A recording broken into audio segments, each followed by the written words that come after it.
All right, we'll say good morning, a good night. Let's begin. So first of all, a tremendous thank you. Make sure when he comes in, you give him a shkoyach to Saeed for preparing this breakfast every day of Chalamayid. This is all being done Li'ilui Nishmas, his father. Incredible, so it's incredible, beautiful way to enhance our Yom Tov Daf. And so with that, let's begin. So today's Daf is Chav Daled 24. We are picking up Chav Gimel Amud Beis 23b, and we're actually picking up two lines up from the bottom. Saeed, Yashikoyach, thank you very much. Father's Neshama should have an Aliyah. Shkoyach. So remember again, we're actually picking up Chav Gimel Amud Beis 23b, two lines up from the bottom. So remember again, we left off yesterday, the Gemara introduced us to Reb Shimon ben Elazar's statement who said that you don't have to return clay on Puria.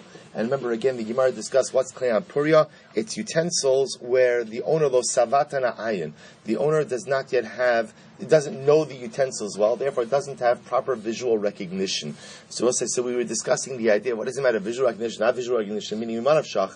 If an item has a siman, you return it. If it doesn't have a siman, you don't return it. So what's the pshat clay on Puria? So remember again, the Gemara introduced us to the idea, which we actually saw last week, that for a Talmid Chacham has a little bit of a different halacha. That a Talmid Chacham, because he's vested with a heightened level of reliability and credibility, he is believed that if he goes ahead and identifies the item b'tvias ayin, just with visual recognition, that is enough to allow us to return the item to him. So therefore, the Gemara says over here that Lamaisa, if it's clear on Puria, official, thank you very much, thank you. So if he has a Kli on Puria, so if he has ultimately again visual recognition, then Lamaisa again I can move down. I can move down a little bit. I could move down also. So if he visually if he knows the item, then by definition we can give it back to him with B'tvias ayin. Says the Gemara, Rabbi Yehuda Mishmuel, because Rabbi Yehuda said Mishmuel, Bahani tlas mili, avdi rabbanon demishana b'milayu. Rabbi said there are three things in which rabbanim, tamidei chachamim, are permitted to go ahead and change from the truth. What are the three things in which they're permitted to change from the truth? B'mesachas. So Rashi points out over b'mesachas, yesh biyadcha mesachas ploni sedura b'girsa olav. So again, if somebody asks the Talmid Chacham, do you know this particular mesachta? So according to Rashi says, afagav d'shesedurihi lo, yomar lo lav, umidas anovehi. So Talmid Chacham is permitted to go ahead and change the truth. If somebody asks him, so do you know this mesechta? He's permitted to go ahead and say no. Say no, I don't know it well. And he's permitted to go ahead and say that, als anova, als humility. So it's just interesting. Tosfos points out over here, Tosfos v'im tomar, Tosfos divrei masachas, v'im tomar, v'ha amar v'shinamtom, shiu dvivrei Torah mechudadim beficha, shimishalcha adam al tegam, game v'tomar lo, ela emar lo miyad. But yet again, Tosfos says, from the phrase v'shinamtom, we learn that shehei divrei Torah mechudadim beficha, that the words of Torah should be sharp on your mouth, that if somebody asks you a question, you should be able to answer. You're talking to a Talmid Chacham. So how does that stem with Rashi? V'yishlomar, tahainu dafka Adam habalishal din ohora oli islamid. Aval hocha shebalin asoso im yodea mutar l'shanas lomar lo l'maratizes. This is actually very interesting. So Tosfos says, what it means is like this. If somebody comes to ask a shayla, so Talmid Chacham should have the knowledge on his fingertips. He should be able to answer it. But if somebody's asking you just to kind of test the general depth and breadth of your knowledge, that you are permitted to go ahead and deviate, and you are permitted to say you don't know something as a display of humility. That's number one. Next, Bipuria. Rashi says, now this is actually quite strange. Rashi says, Bipuria, Shimashta mitascha, Yomar lav midas niyasu. If somebody asks the Talmid Chacham, did you engage in tashmish shamita, in relations, so Talmid Chacham is permitted to say no, even if he did. Why? Because it's al tznius. So Tosfos points out over here, what a strange question. Who in the world is asking about this? So Tosfos points out that again, it's in Tosfos Bepuria, that if somebody asks, let's say a Talmid Chacham wasn't learning yesterday, look at Tosfos. So Tosfos says, in Regilus, Shiyashalu Keperish Rashi. It doesn't make sense that people are going to ask the Talmid Chacham like Rashi, that did you engage in Tashmish Shamita? In Shimish Mitasu im Lav, Ella im Balkeri Haya, V'lo Bala Beis HaMedrash Shalua, Lama Lo Ba, Yeshen of Yomer Shechol Haya. Oh, I'll say what it means is, remember in the original Takanas Ezra, that you were not permitted to go ahead and learn Torah if a person was a Baal Keri. Couldn't learn Torah until he went to the mikvah. Let's say Talmid Chacham didn't show up in Beis Medrash yesterday. So they asked him, what happened? Were you a Baal Keri or something? So Talmid Chacham is permitted to lie and to say, no, I wasn't feeling well. In other words, he doesn't have to be forthcoming with that truth. And next, top of Chav Daled Amud Aleph, Ubu Ushpiza. And I both say the third area in which the Talmid Chacham is permitted to go ahead and deviate from the truth a bit is when it comes to lodging. Now, what does this mean? This is amazing. Look at Rashi. Uba Ushpiza. Sha'alua al Ushpizo in Kidlo v'sever panim yafos. Va'amar lav mida tovahi kadesh la yiktzefu yichvitzu b'nei adam shenem hugarim. Let's listen to this. Let's say I was hosted by someone, right? Talmid Chacham goes to a person's home, and somebody asks, how were the accommodations? How was the food?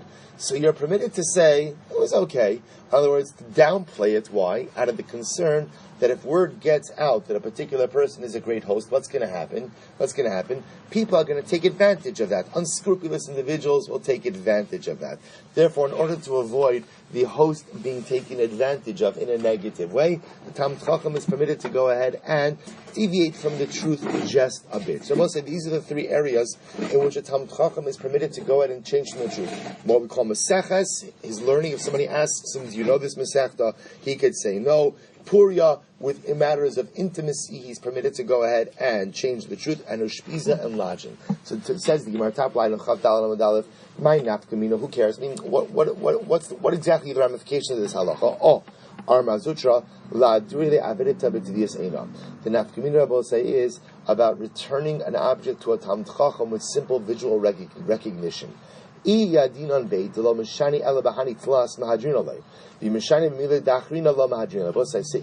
that a Talmid Chacham only deviates, only changes the truth in these three areas, that's indicative of the fact that he is a trustworthy individual, and therefore, again, he is the type of person who is believed that you could return an item to him just based on visual recognition. But if you know that he's the kind of person that changes the truth in more than these three areas, then what? He's not considered to be reliable, and you will not be permitted to return an object in just based on visual recognition. Marzutra Chasida, Ignav Leikas de Chasba, Miushpizi. So we'll say, one time, Marzutra Chasida was a guest of someone, and when he was a guest of this person, a silver cup was stolen from the host. Chazi lahu bar berav, demashi yadei v'nagiv biglima decharvos. So this is wild.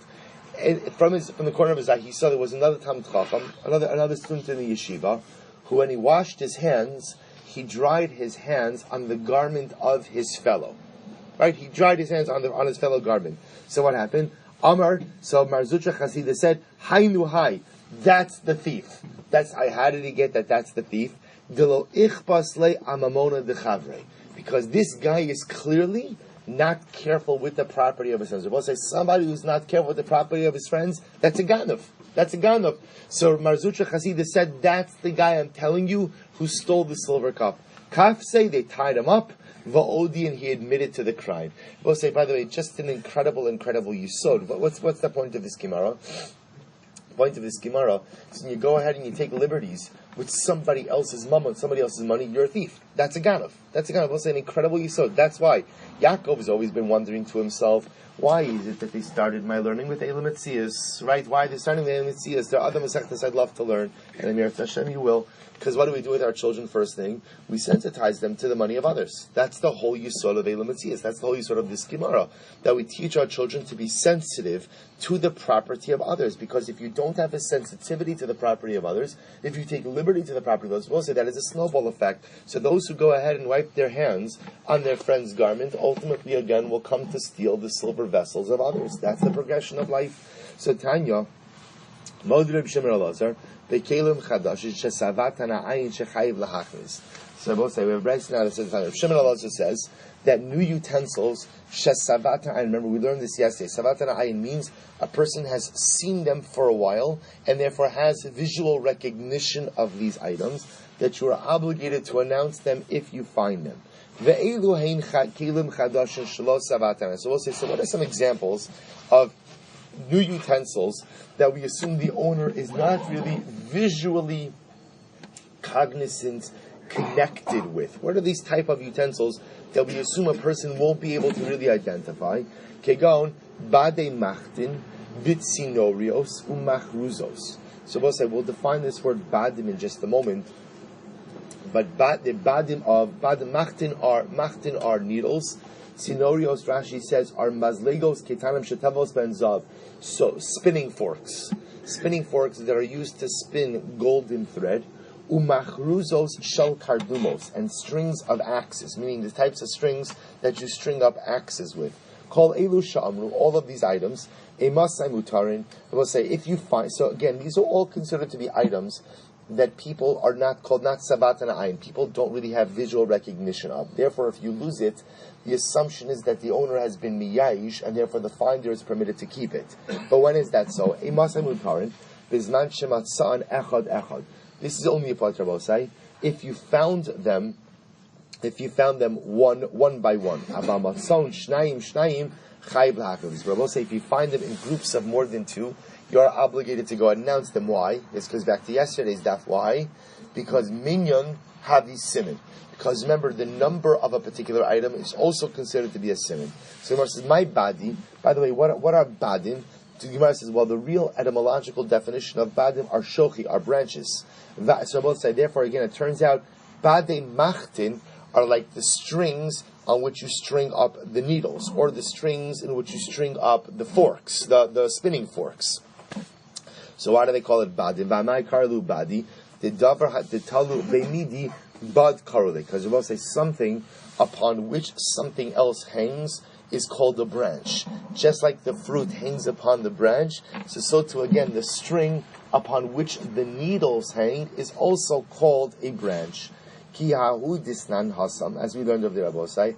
Allah echad bebad echad. Rabbosai, this is amazing, by the way. This is a Gemara in Meseches Sukkah. What is it talking about? If you look at Rashi, Allah echad bebad echad b'Meseches Sukkah gabe arava. Rabbosai, this is actually very lemaisa already by the second day Cholamayid. So what happens? You have an arava shenashru miktsas alal. That's already arava. So the first to wilt. So the leaves begin falling off. So again, the first opinion says, as long as there are 3 moist leaves left on the stalk is kosher. Others say no, even 1 leaf on 1 branch is enough. So we'll say, you see, this lashon of bad is a lashon of a branch. Listen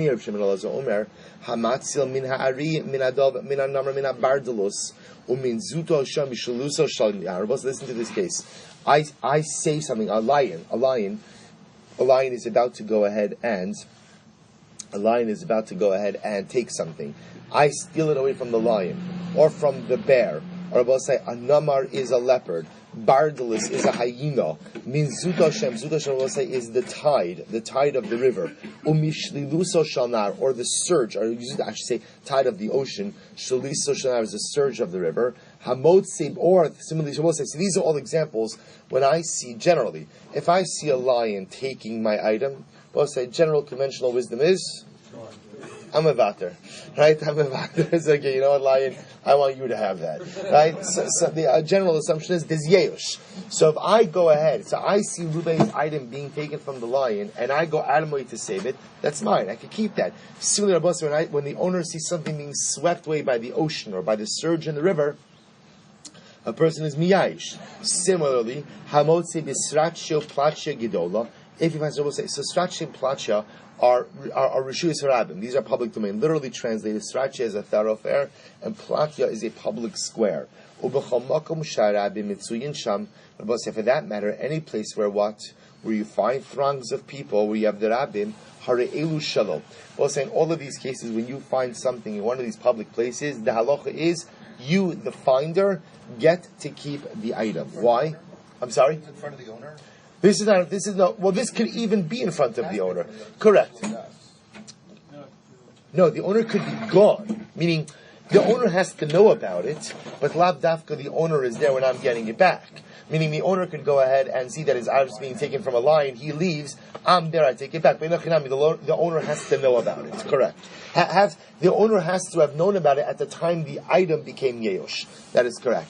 So the Gemara says, why? Because we'll say in all of these cases, the bailim, the owners have yeush. Therefore, when I find it, I ain't permitted to take it.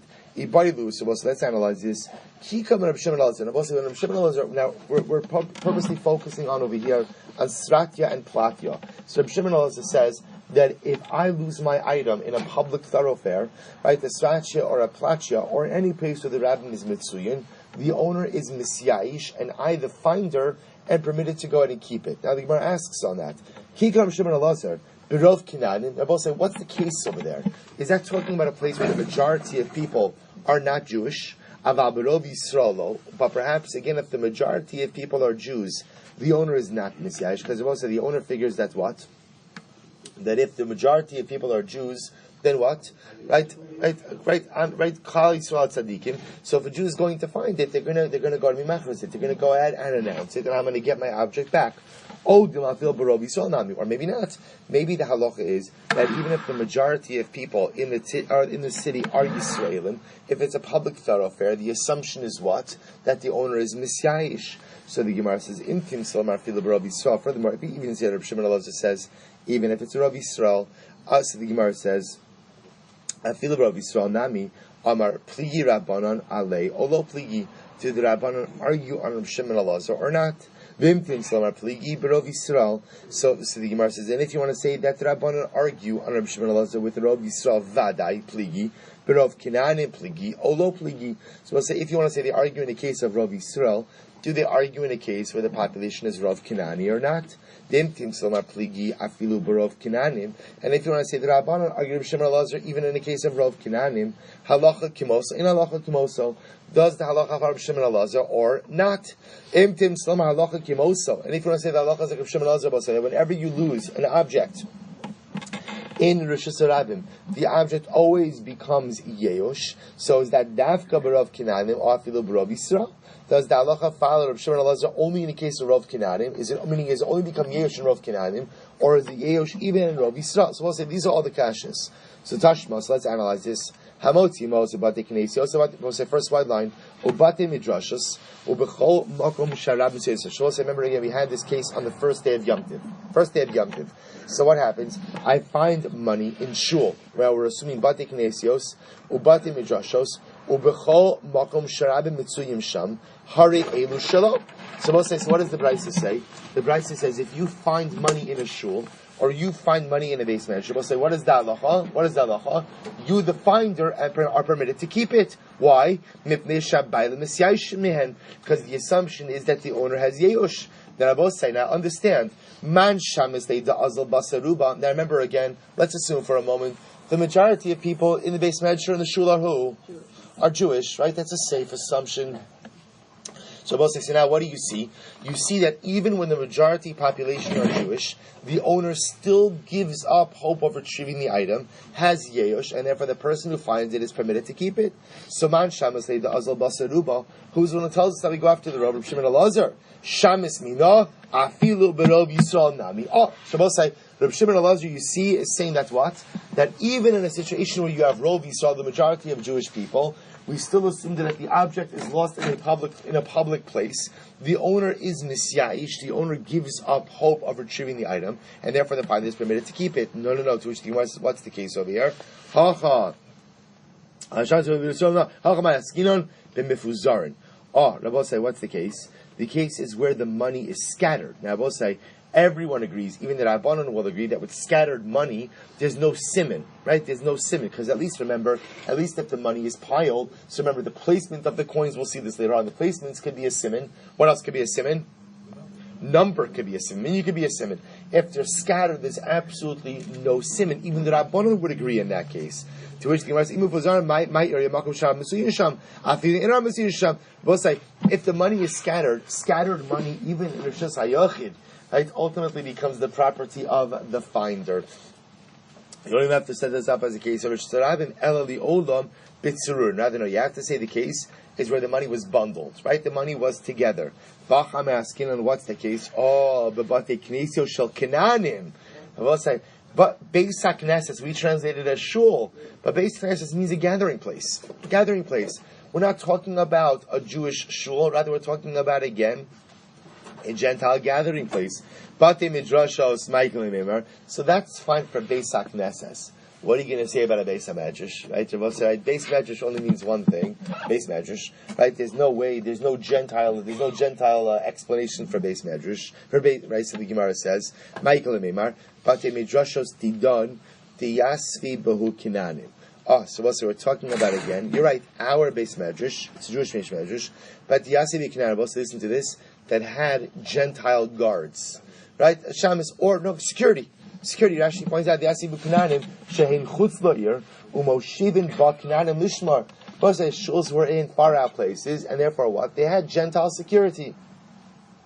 That's the case over here. Hashta da'asis lahachi. So as another we're explaining it this way. But the Knesios Nami Didon, so therefore you could explain Beis HaKnesses is talking about the same case.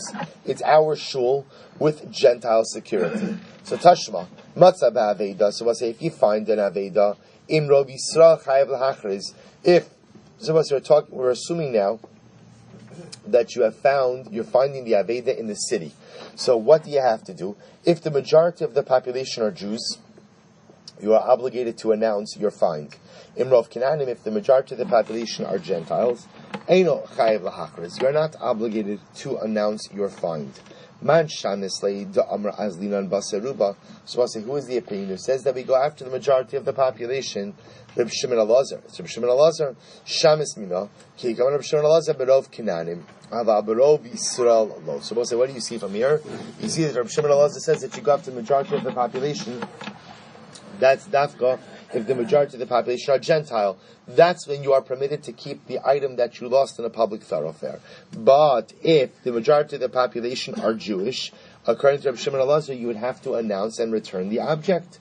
To which the Gemara says, Mani Rabbanani Tivshot Minei Demoduli Rabban Shimon Elazar Berov Kinanim. Rabbi say, what do you see from here? You see from here that in the case of Rov Kinanim, a majority of Gentiles, the Rabbanon do agree with Rabbi Shimon Elazar that the finder would be permitted to keep the object. El the Olam Shimon Elazar. Rather, you have to say no. The Brisa reflects you, or the Mishnah reflects you, Rabbi Shimon Elazar. Ba'afilu B'Rav Yisrael Nami. And the truth is, according to Rabbi Shimon Elazar, even if the majority of the population are Jews, the finder is still permitted to keep the object. Why? Because the automatic assumption of Osai is what? When you lose an object in a public place, whether majority Jew, majority non-Jewish, the owner is what? The owner is Misyaish. I'm asking, what's the case? Bitamun. The case over here, Rashi says, Bitamun, the case of Yerabosai is where the object was hidden. The object was hidden. Therefore, if the object is hidden, if it's in a place where the majority of the population are Jewish, the finder is obligated to announce his find. To which the Gemara says, 1 second, Ibitamun, Ma'abiretegave. Rabosai, now the cloud gadol is, if the object was hidden, then you, the finder, what? Should not be touching it, right? Don't touch it. In other words, we'll say if something is hidden, it means somebody intentionally placed it there. Somebody intentionally placed it. We'll say, it's like going over to someone and saying, "Oh, I just found your wallet in your pocket." I'd like to perform the mitzvah Shabbos Aveda. We'll say, what do you mean? Anytime something is clearly placed somewhere, that means the owner does not want someone else touching it. If it was Taman, then why are you touching it? To which the Gemara says, "V'hatanan kli ba'ashba mechusa lo yigavo." We'll say if you find the kli, a utensil in the garbage dump, but the utensil was purposely hidden, don't touch it. If it was megula, if it was revealed, then you are permitted to take it and announce it. Why? Because then we assume it was lost. So what's the case? Listen to this. I come across an item that was hidden in a garbage dump that was not normally emptied. Rashi says, "She'ina suyli panos regilim hayu bailim lahanicha yamim rabim v'lo lefnosim yad." So both sides, there were often garbage dumps. See, people had private dumps. So if I had a private garbage dump, it was often I didn't empty that out often. So what happens? I come across a utensil in Ruvain's private garbage dump. The utensil was hidden, and it was clear again that it was hidden intentionally. Ruvain doesn't normally empty out his garbage, so that's fine. But what happened? V'nimlach alea lifnosa. Hachnai be'ashma shenesu lifanosa nimlach lifnosa. Oh, but also the case over here is The object was intentionally hidden in Reuven's garbage dump, but hidden with the idea that what? Reuven doesn't normally empty out his garbage dump. It just happens to be that what? Reuven today is emptying out his garbage dump. So what happens? That object now becomes an Aveda. Because in 2 minutes from now, Reuven's about to empty out the dump. So now, again, even though the object was intentionally hidden, the halacha is that now I have to take that object and ultimately, again, announce it's fine. V'baisema, I will say Amud Beis. V'baisema, I will say the other possibility is V'baisema. The Olam Rabbanon. The other possibility is whose opinion does this really reflect? If the Rabbanon Mikatoni Hein Shalo, does it say that the object is his? Eino Chayv Lahachriz Katan. Both say it just says he's not obligated to announce it. V'aniach v'yese Yisrael v'yoyev lo simna v'shakil. Rather, I will say what it means is I have to hold on to the object. A Yisrael could come and let him give his simon and take it. I will say this is actually getting into a different sugya which we will discuss, which has to do with there are times where I am obligated to hold on to an object, but lav dafka I'm obligated to announce its find. Rather, it's the kind of thing where I'm going to hold on to it until what? Until someone else claims it. So we'll get into those nuanced discussions. Tashma, we'll say another brayso. Da Amar Avasi, Matzah Chavis Yain Be'ir, Sheruba Kinanin. We'll also listen to this case. I find the barrel of wine. This is a really great case. Leon, this is a great case. This is a great case. You'll catch the rest of it later on. How long is the case? About 10 minutes. All right, good. So it says the Gemara. Good. I'm so Baruch Hashem. When you get to Olam Haba, it's a great case. So Matzah Chavis. I'll give you a note. To work. On shul stationery. So listen to this. Matzah Chavis Yain V'Ir. So listen to this. You find a barrel of wine in the city. Sheruba Kinanim. I will say the majority of the people in the city are Kinanim, are Gentiles. Muteres mishum Metzia v'asura bana. This is why this is a great case. This is a great case. Why? The majority of the inhabitants are Gentiles. So what happens? So we'll say Alts Metzia. What's the halacha? Alts Metzia. Now again, we've never said this explicitly, but the mitzvah of Shabbos Aved is a mitzvah to Jews. There's not a mitzvah of Shabbos Aved by non-Jews. So if I live in a city where the majority of the population are Gentiles, what happens? I find a barrel of wine. Now, we'll say we're assuming, by the way, a barrel of wine. So what's the halacha? I could keep it Alts Metzia. What's the problem though? Right? I can't drink it. So here's the interesting part. I could keep it because there's no mitzvah of Shabbos Aved, but I can't keep it because the chazaka is the rov is nachrim. The rov is nachrim. It's even not saying yayin esach, but it's what's called stam yenam, wine that belongs to a Gentile. So he says asur muteres mishum metzia v'asura b'hano. I can't drink it. Ba Yisrael, but watch this. This is where it gets great. Ba Yisrael v'nasa b'simin. If Yisrael now shows up and says, "Hey, that's my wine," so what's the halacha? Muteres b'shtia lemotzah. We'll say, "Watch this. I don't have to give it back, right? I can now drink it. I don't have to give it back." Now we'll say, "Why?" Because remember, again, this is exactly what we said before. Kiman kirb shemin alazar. And we'll say, "Why does this work?" Because remember, what's the nature of the city? It's rov nachrim. It's a majority of Gentiles, which means if I live in a city with a majority of Gentiles, when I lose an object, we assume what? I'm Metzia, because the statistical probability is who's going to find it? A non-Jew, and they're not going to give it back to me. Therefore, anytime I find something, I'm Metzia. Therefore, again, when I find the barrel of wine, I assume that it's the barrel of wine of a Gentile, so I can keep it, but I can't drink it. When a Jew shows up and tells me, "Hey, that's my wine," shkoyach, now what? I could drink it, and I still don't have to return it. Why? I'm sorry? He is Metzia. No, because remember, when he first lost it, he assumes that what? He's not getting it back. Why? Because it's a city of majority of the Kochavim. So when he loses it, he is Metzia. The fact now that he finds it, and he finds that another Yid went ahead and found it, he identifies it, that's very nice. But at the moment that he lost it, we assume he was Metzia. Therefore now the finder can not only keep it, but what? He can also drink it. Good. All right. So now, that's it. So now that's the end of the great case. The rest is just regular. So now says the Gemara, Shema Mina. So we'll say, what do you see? You see Rav Shimon Elazar. So Shema Mina, Kikar Reb Shimon Elazar b'Rav Kinani. Now I will say, there again, this is a great case. Now you see over there, Reb Shimon Elazar only holds of his shita in the case of Rov Kinani, the majority of Gentiles. Aval b'Rov Yisrael lo. They will say this case obviously doesn't work in a case of Rov Yisrael. Because remember again, what would happen in the case of Rov Yisrael? If I lose my object in the case of Rov Yisrael, I'm not Messiahish. Therefore, again, when the Jew finds it, not only can he not, he obviously can't keep it, or nor can he drink it. To which the Gemara says, "Lo v'olam eim lecha Reb Shimon Elazar afilu b'Rov Yisrael not nikamer." No, Reb Shimon Elazar will say, again, I will say, understand. We're just trying to clear one sheet. Reb Shimon Elazar is the one who said that whenever you go ahead and you lose something in a public domain, the finder is always permitted to keep it. We are just trying to figure out the scope of that statement.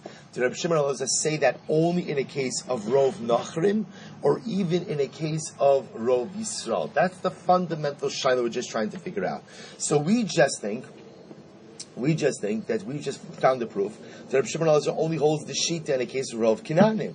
But with Rov Yisrael, you would be obligated to announce it and return it. To which the Gemara says, Lo li olam eimolacha Reb Shimon Elazar afilu Rov Yisrael nami kamer. No, it's not true. Reb Shimon Elazar holds that even what? Even in a case of Rov Yisrael, you have to go ahead, you would be able to keep the object. So, Reb Asi savarle kavasi b'chada, upalig ali b'chada. But rather, Rav Asi holds like Reb Shimon Elazar in one case, and disagrees with him in another. How so? B'chimi achar da'asi rabana muteres mishum metzia l'may hilchasa. So we'll say, let's go back for just a moment. In a case where ultimately, again, I'm living in a city with Rov Nachrim, and therefore I find a barrel of wine, and I assume that's what? I assume that it's wine of a non-Jew. So shkoyach, that I could go ahead and I could keep the Metzia, but I can't use it. So what good is keeping the Metzia if I can't use the wine? What's the halacha? We'll say, Amaravashi lekankana. You know why it matters? The barrel. In Achinami, I can't use the wine, but I absolutely can get benefits from the cask. No, this is not a raya to sherry cask. No, this is not a raya. Right? So I can go ahead and good try. Right? I can go ahead and keep the barrel. So I can't. So we'll say. So again, and this, by the way. Well, I'm sorry. So Moshe is asking us selling the wine. So this will get into a discussion about getting hana'ah from stam yenom, from wine belonging to a Gentile. We'll discuss that. I'm sorry. I'm sorry. Asr ba'ano. Right. So the Gemara is clearly going with the assumption over here that you cannot get any benefits from the wine, not just drinking hano, but even regular hanos. But you can go ahead and keep the barrel. Fine. So Gabra. So we'll say, so again, understand, this is still the fundamental machlokes with Reb Shimon Elazar. When Reb Shimon Elazar says that if he finds something in Rosh Hashanah, ultimately, again, is that only a case of Rov Yisrael, or excuse me, is that only a case of Rov, let's go back. I will say, everybody agrees that if you live in a city of Rov Nachrim, and somebody loses something in Rosh Hashanah, then what? The owner is Messiahish. Because again, there's no, remember again, so Gentiles have absolutely no obligation on Shabbos Havei. The Hashem says is not one of the 7 Noachide laws. So if you lose an object in a public domain in a city where the majority of people are Nachrim, the owner is Messiahish. Right? That we know for sure. The owner is Messiahish. And therefore, even if you are a Jew who finds that, there is no mitzvah Shabbos Havei. The shaila is, what happens if you live in a city where the majority of people are Yehudim, are Jews? So is there an obligation under those circumstances to return the object or not? That's in machlokis in the shita of Reb Shimon Elazar. Says the Gemara, Hu Gavra, the Ashkach Arba Zuzi, Titzairi Bisadina, Bishadu Benar Biran. Supposed to listen to this. There was a man, who found 4 zuzim, 4 coins, that were wrapped up in a piece of cloth and were thrown into the Biran river. So he finds them. So Asli Kamed Rabbi Yehuda, so he came before Rabbi Yehuda. Amar Lei Zil Achris. Rabbi Yehuda said, you have to announce the find. You have to announce the find. So ask the Gemara, why? Va'zuto shalyamhu. So we'll say, is this not, we had this case explicitly. This is the case Zuto shalyam, that if something is thrown into the river, what's the halacha? The owner is automatically misyayish. So why does the finder here have to announce it? No. Shiny nahar biran. So the Biran river is a bit different. Why? Kevan de miskal lo miyayish. Because it will say, apparently, Miska means there are a lot of obstacles in the river. Rashi says, Yeshba machsholam abanu mistir. So what happens is, when do we say that if something falls into a river, the owner is automatically misyayish? That's like with a free-flowing river. Apparently the Biran River has a lot of obstacles in it. What happens if there are obstacles? I don't know if obstacles is the right word, but you understand. We'll call it obstacles. So what happens when the water flows? So it's quite possible that objects get lodged on the obstacle. Therefore, an owner is not misyayish.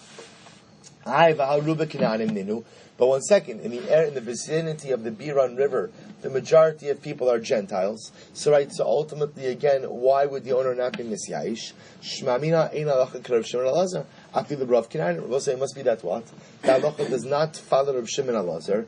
In other words, even in a case of Rav Kinanim, to which the Gemara says, no. Shiny Nar Biran. The Nar Biran is different. Why? The Yisrael Sachrulei, the Yisrael Korulei. Because it will say, ultimately, again, apparently Jews controlled the Biran River. Sachrulei, ultimately, again, the Jews are the ones, ultimately, who dam up the river, and the Jews are the ones who dredge the river. So because Jews essentially control the Biran River, along with the media and the banks and everything else, right? So because they control the Biran River, therefore again, when I'm a Jew and I lose something in the Biran River, I am not misyayish. I do not give up hope of retrieving it, because I know Jews are in the river. So the Gemara says, Kevan the Yisrael Sachrulei, Emer me Yisrael Nafal. So we'll say, since Jews are the ones that are generally involved with damming the river, they're the ones in the river, therefore if Jews find a lost object in the river, they automatically assume it's from a fellow Jew. The Chevan the Yisrael Karule, and since it's Jews who dredge the river, therefore what? I assume that a Jew is going to find it. So both sides, the assumption is a Jew lost it, the assumption is a Jew found it, and therefore the Jew whose coin fall into the Biran River, therefore what? Is not misyayish. Rabbi Huda, Havashaka v'azli b'asrei d'mashol b'shuka t'bei daisa. So let's listen to this. Rabbi Huda was walking behind Mar Shmuel in the shuk. It will say Beit Daisa literally means cereals. Really means porridge. He was walking in a porridge market. So what's the porridge market? So the porridge market is where they sold all of the different ingredients for porridge. Okay? Amrale, so let's listen to this. Rabbi Huda says to Shmuel, Matzah kan arniki mahu. What happens if somebody were to find a wallet in a place like this, in a shuk like this? In other words, what's the status of this place? Amrale, hare elu shalom. The halacha would be if you find a wallet in a place like this, like in the shuk daisi in the cereal market, then again that's considered to be losing something with Sarabim, and you'd be permitted to keep it. So listen to this. So what happens if after you found the wallet, a Yisrael came along and gave a siman identifying this wallet as his? Amar le chayiv lahachzir. In that case, the person who found it would be obligated to return the wallet. 1 second. Tarti Amar le. These are contradictory. Right? We'll say, again, you just told me, Shmuel, that's what? That if I find it, I could keep it. If I find it, I could keep it, that means what?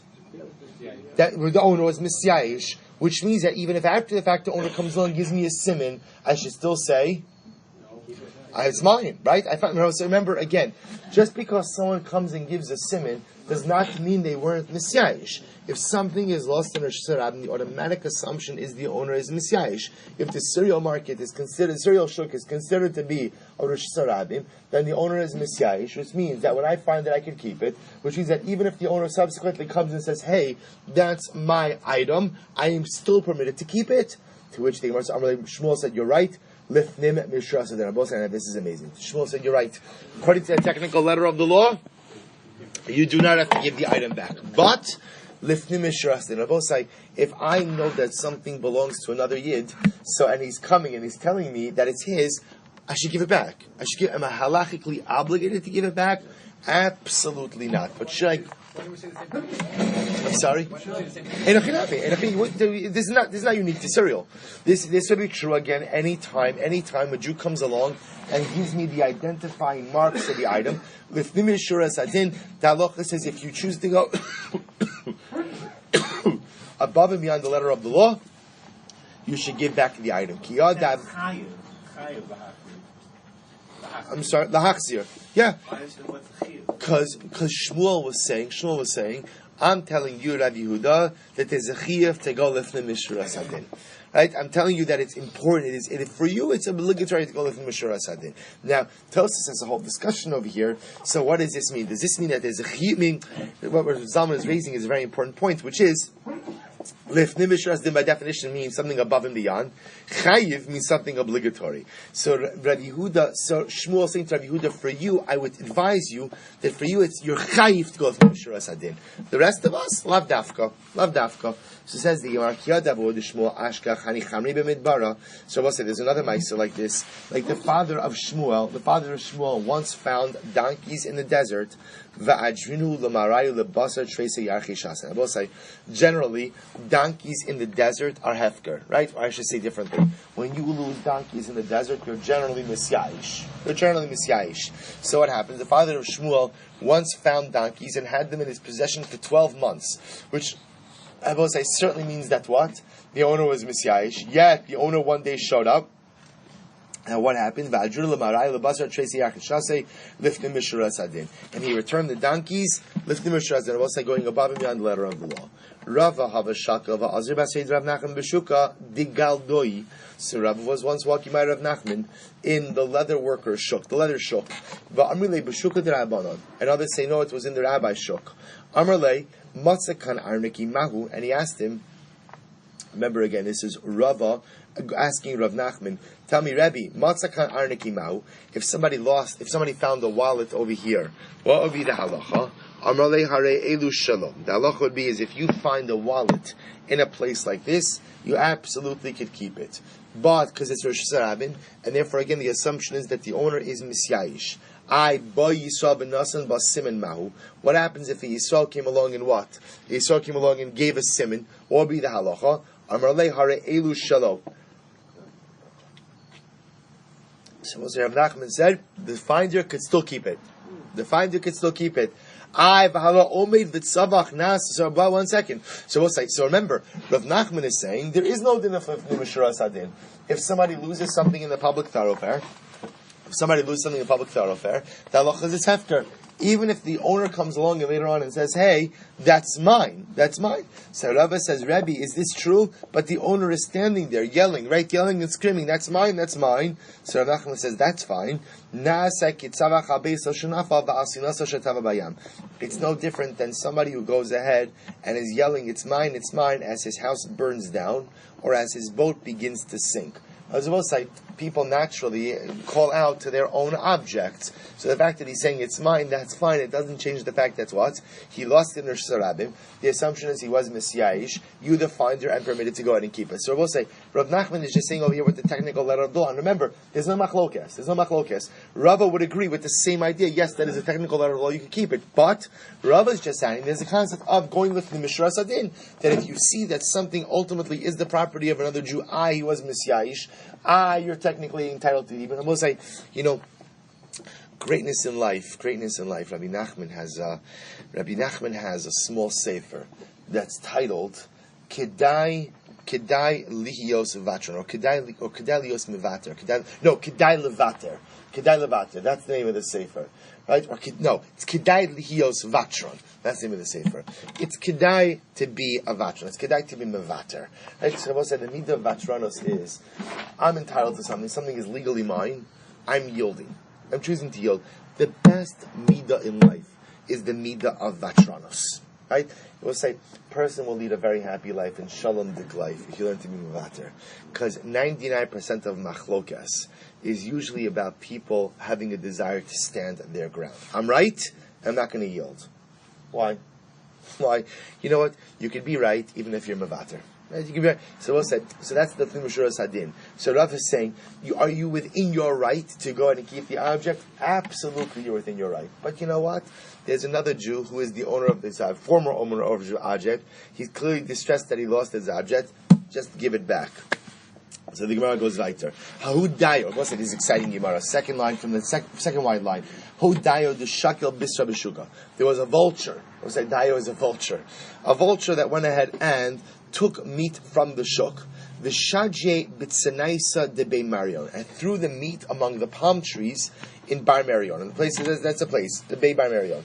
Also, so they came before Abaye, so they asked, what's the status of the meat? So we'll say, not alts kashrus, but rather again, alts Metzia. Are we permitted to keep the meat?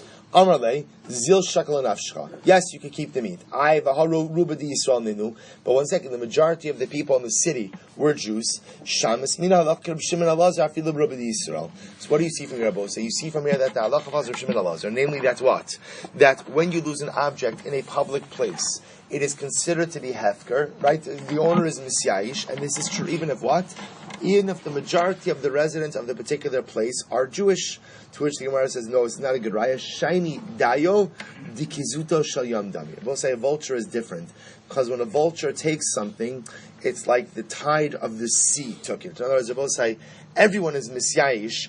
Just like something is set out to sea, you're misyayish on it. So when a vulture takes something, you're misyayish on it as well. But we'll say, so fine. So alts Metzia, I understand. When a vulture, it's good to know when a vulture takes something, we'll say, the owner despairs of ever getting it back, and therefore it's automatically yeyush, and therefore whoever finds it, even in a place where there's Rov Yisrael, is permitted to keep it. But one second, we'll say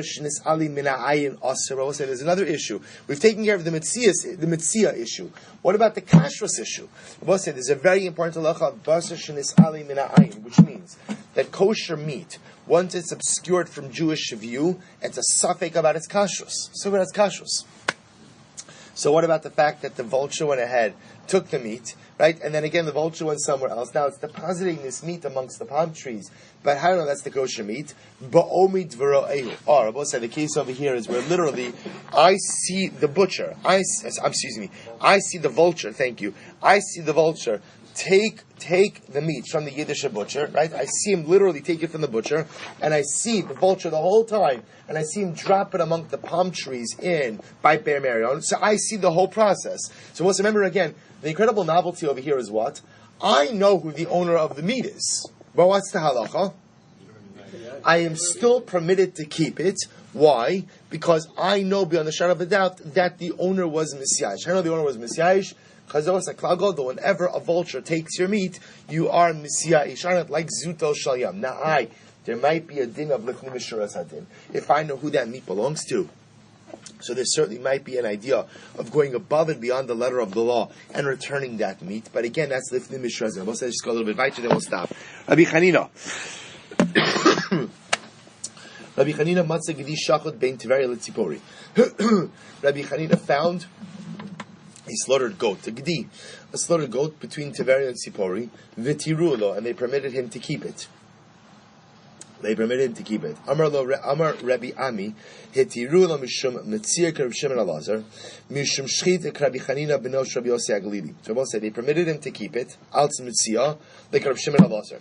Right? So we'll say because Reb Shimon Elazar says that whenever you go ahead and you find something in a public place, l'maisa again we assume that the owner was Misyayish, and therefore the finder could keep it. But they didn't only permit him to keep it, they also permitted him to eat it. And they permitted the shchita at Rabbi Chanina. Chananya. What Rabbi Chananya say? This anya, Harish Abdullah Gediyav V'Tanagolav.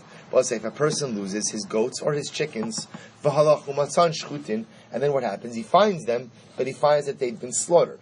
So we'll say, so the shaila over here is what? The shaila is, can I rely on the shechita? Meaning, let's say it looks like the animal was properly shechted. So, right? Obviously, if the animal was just knocked over the head, it's not kosher. But let's say it looks like it was properly shechted. Can you eat of the animal? Rabbi Huda says, no, it's us. Rabbi Huda says, you can't eat of an animal unless you know bevados who did the shechita and how they did the shechita. So, Rabbi Chanina beno Rosh Rabbi Yossi Agalili matir. And Rabbi Chanina says it's mutter. One second. Amar Rabbi says, nearing to Rabbi Huda Kishimatzan Ba'ashpa. So both say, Rabbi goes along and says like this. I think Rabbi Huda is correct when you find the animal in the garbage dump. Because they both say, what would you normally discard in a garbage dump? An avela, right? Trephus, nevelas and trephus. So again, I could assume if you find the carcass in the garbage dump, that's a pretty good indication that what? That the shechita was botched and the animal is not kosher. So however, again, matzon, basha, v'dir Rabbi Chanina ben Rabbi Yossi Lili b'kishematzon bebayis. Oh, Rabbi say, if you find a slaughtered animal in someone's house, then what? That's indicative that the shechita was good. I'm sorry? It's in their house. It's in their house. It's in their house. What's in the house? It's in their house. They're the owner. Yeah. So we found it? They found it. So again, so what we're assuming over here is like this. I'll There find was, a chicken in your house. right? Yeah. You'll find plenty of chickens in my house. So we'll say, the idea, remember, the idea over here is the following. The idea over here is, I lost my animal, right? So what happens? So now I find it, and it's slaughtered. Say if I find it slaughtered in the ashpa, that's a pretty good indication. That's what? That's an avela. I find it in a Ruvain's house. Now Ruvain's not a ganif, because remember, where did Ruvain find the animal?